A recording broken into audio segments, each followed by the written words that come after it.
Hello friend, मेरा नाम Harinder HKTC hardware YouTube channel में आपका स्वागत है। दोस्तों, मैं आज आपको इस वीडियो में जो सबसे ज़्यादा यूज़ होने वाले जो मिस्त्री भाई यूज़ करते हैं वो फास्टनर के बारे में आपको पूरी डिटेल से जानकारी दूंगा कि फास्टनर किस किस टाइप के फास्टनर आते हैं और जो फास्टनर होते हैं वो कितने mm के फास्टनर होते हैं और किस फास्टनर को लगाने के लिए कितने mm की ड्रिल बिट की ज़रूरत पड़ती है।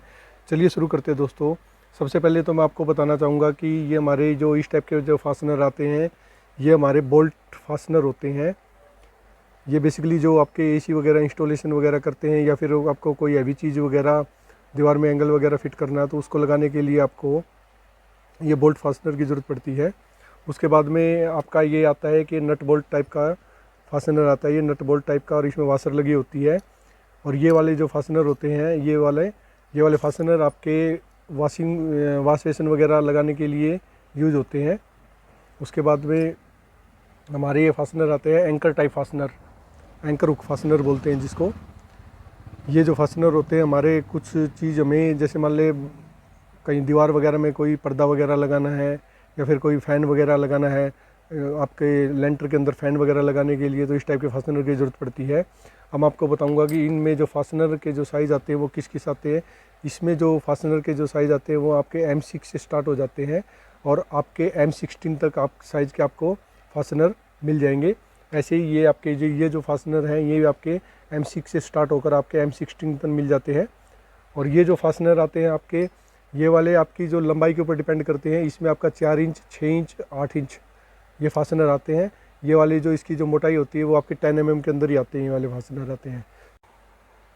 तो मैं आपको इस वीडियो में बताना चाहूँगा कि ये जो अपने जो फास्टनर होते हैं इस फास्टनर को लगाने के लिए आपको कितने mm की ड्रिल बिट की ज़रूरत पड़ती है। तो दोस्तों, सबसे पहले तो हमारा ये जो M6 का जो फास्टनर आता है, M6 का फास्टनर लगाने के लिए आपको M12 की mm की बिट की ज़रूरत पड़ेगी।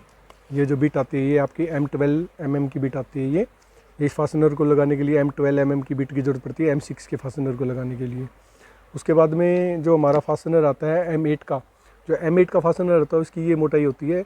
उस M8 के फास्टनर को लगाने के लिए आपको 14 mm की बिट की ज़रूरत पड़ती है। ये M8 के फास्टनर को लगाने के लिए 14 mm की बिट की ज़रूरत पड़ेगी आपको। उसके बाद में जो आपका M10 का फास्टनर आता है, M10 में ये जैसे मान लीजिए दोनों M10 के फास्टनर है। इस M10 के फास्टनर को लगाने के लिए आपको जो बिट की ज़रूरत पड़ेगी M10 के फास्टनर को लगाने के लिए 16 mm की बिट की ज़रूरत पड़ेगी। ये जो हमारी जो 16 mm की बिट है उसको लगाने की ज़रूरत पड़ेगी। और इसको लगाने के लिए ये जो हमारी जो M10 के फास्टनर को लगाने के लिए हमें M10 की बिट की ही ज़रूरत पड़ेगी, क्योंकि ये जो फास्टनर है ये आपका जो फास्टनर प्लेन आता है तो इसको लगाने के लिए आपको M10 बिट की ही ज़रूरत पड़ेगी। और इसमें ऊपर से आपका ये आउटर सेल नहीं होता, इसी वजह से ये आपका M10 की बिट में ही लगेगा ये वाला फास्टनर।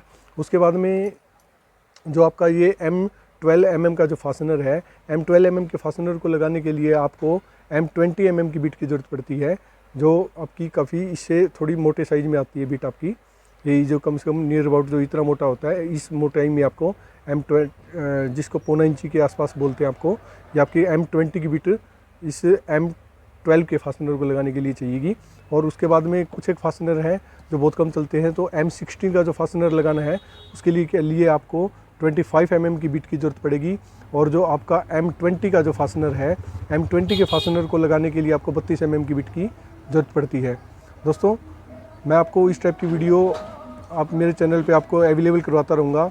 अगर ये मेरी वीडियो अगर आपको पसंद आई तो मेरे चैनल को सब्सक्राइब करो, मेरी वीडियो को लाइक करो। धन्यवाद।